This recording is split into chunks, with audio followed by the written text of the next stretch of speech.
So in this video, we're going to get a little bit more practice taking derivatives of functions. We're going to work primarily with logarithm and exponential functions in this video. We'll also look at an implicit problem using logarithm functions as well.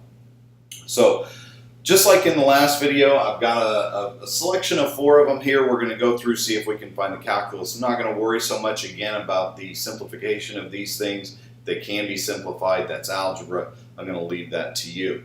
Mostly worried about actually finding the derivative here. So let's start with this first one. Our first function is f of x equals the natural log of e to the 2x plus 1. This has a quotient rule involved right here. There's also a chain rule involved when I take the derivative of e to the 2x, so I've got to worry about that as well. So let's start with our quotient rule.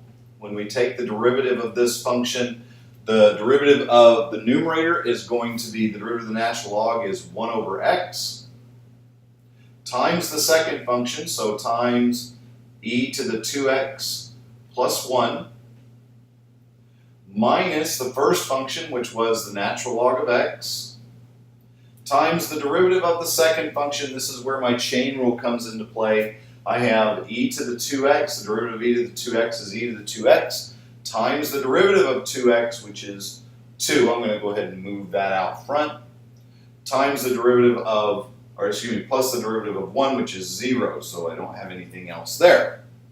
And then I have to divide that by the denominator squared. So I have e to the 2x plus 1 quantity squared.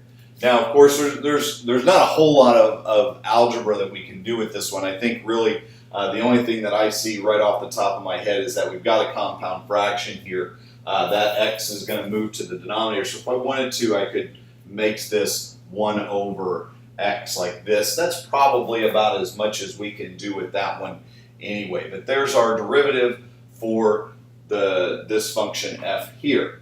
Again, using the quotient rule, and then when we take the derivative of the denominator here, we have to use the chain rule to take the derivative of e to the 2x. So there's the first one. Let's take a look at the second one over here. This one's interesting. Sometimes you're going to find that it's actually easier to manipulate the function a little bit before you take the derivative. That's the case here.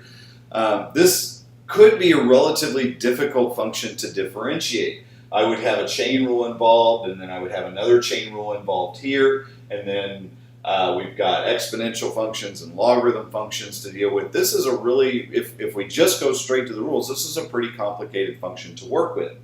But it's really important to look at this and say, okay, is there anything I can do to simplify this function before I actually take the derivative? And that's the case here. Remember that this exponential function with the same base up here, with the logarithm of the same base up here, these two things are inverse operators, and so they cancel each other out. And so this function is actually just going to be x squared minus 4.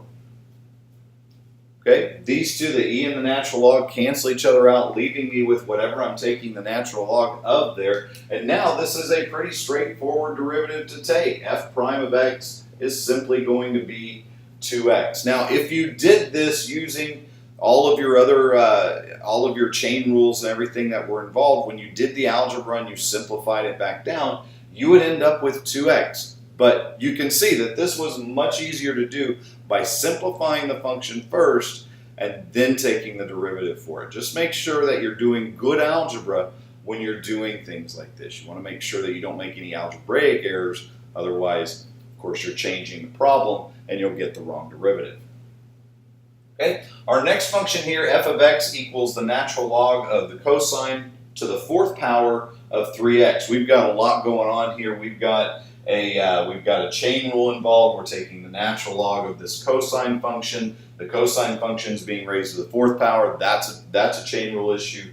And then the cosine is being evaluated at 3x. That's another chain rule issue. So this is going to have multiple chain rules involved in it when we take this derivative. Working outside to in, the first thing that I want to do is I want to say, okay, the derivative of f is going to be, let's see, starting with the natural log, that's going to be 1 over whatever I'm taking the natural log of, so 1 over cosine to the 4th of 3x, times, now I'm going to start working time on the derivative of the inside. The First thing I need to worry about on the derivative of the inside is the 4. So I'm going to multiply, I'm going to use the power rule there. That's going to give me 4 cosine cubed of 3x. And then I'm going to take the derivative of the cosine function, so that's going to be times negative sine of 3x. Notice that I didn't pay attention to the cube there. I'm just taking the derivative of the cosine function there, so I just have minus sine of 3x. And then finally I have to take the derivative of the 3x, which is 3.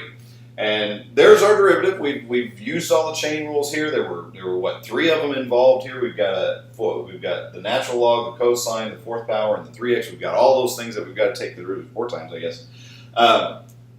There is some simplification that we can do here. Of course, all of this is multiplied together, so those are going to cancel out all but one of these.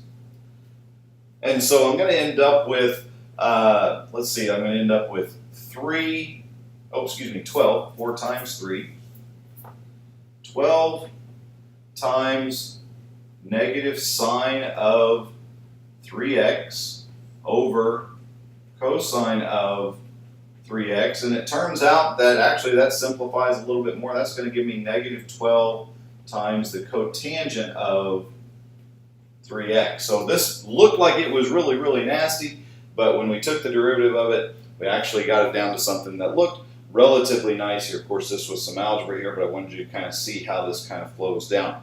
One of the things that you might see on, say, an AP exam, on a multiple choice test really of any kind, is they may give you this function where you differentiate it and you're able to find the calculus value here, but one of your answer choices is not this, maybe it's this. So you do need to get some practice simplifying those things really for multiple choice type questions as well.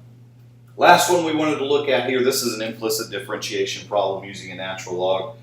We've got some chain rule issues here. I've got a chain rule here, and I'm going to have to remember to take the y prime. I've got a product rule here. I'm going to have to remember to take the y prime, things like that. So let's see what we can do with this one.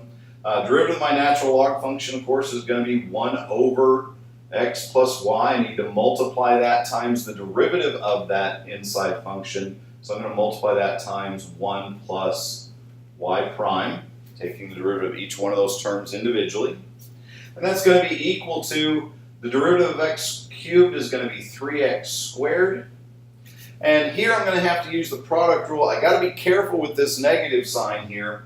I'm going to take negative 2x, or excuse me, let's do the derivative of the negative 2x. That's going to be negative 2 times y plus the first function, which I treated as negative 2x. So I'm going to make that minus 2x times y prime. Okay, just be careful with your signs with stuff like that. One of the things that you might do is you could take the negative, just ignore that, and put everything in parentheses and then distribute the negative through later to make sure that you don't miss that. And of course, we've got the derivative of negative 1, which is 0, so we don't have to worry about that. Okay, so with this problem, I've got a couple of y primes here. I need to collect those over to one side, put everything else on the other side. I think what I'm going to do here, I'm going to distribute that 1 over x plus y. I'm going to move the 2x y prime over to the left-hand side. So that's going to give me 1 over x plus y plus y prime over x plus y equals, well, let's see, I'm so sorry. I was going to move that 2xy prime over. So that's going to be plus 2x y prime equals, and over on the right-hand side I have left the 3x squared minus 2y. And then let's move, since this doesn't have a y prime here, let's move that piece over there. So that's going to, when I subtract that, I'm going to get minus 1 over x plus y. That subtracts out from this piece here. Okay, and now I can factor out the y prime equals, factor out the y prime, I get y prime times 1 over x plus y plus 2x equals 3x squared minus 2y minus 1 over x plus y. And then I can finish this up by dividing by whatever I had multiplied by on y prime. So I get y prime equals 3x squared minus 2y minus 1 over x plus y divided by 1 over x plus y plus 2x. And there we go. This is simplified a little bit. We do have a compound fraction here. The way to fix this, I'm not going to do it because I'm out of room here. The way to fix this, though, in case you needed some help with the algebra there, multiply top and bottom by x plus y over x plus y. That's going to clear the denominator here. It's going to add an x plus y here and here and here. But that will get rid of your compound fraction to do that. So there's some practice with some exponential functions and logarithm functions on your derivative rules. These take practice, they take some time, but it's really important for you to have a really good handle on all of these derivative rules, all of these shortcuts. You need to be able to look at these things, identify what type of shortcut you need to use, and then go through and do your differentiation. The algebra gets a little tricky sometimes. These were some pretty difficult derivatives to take. I've been doing this for a long time, and so you can see that I look at these and work through them pretty quickly. It may take you a little bit more time to look at and identify all the rules that you need to use and differentiate them. The more practice you get with it, the more comfortable you're going to be. Next thing we're going to look at, we're going to see if we can start finding the equations of tangent lines to particular functions using these derivatives.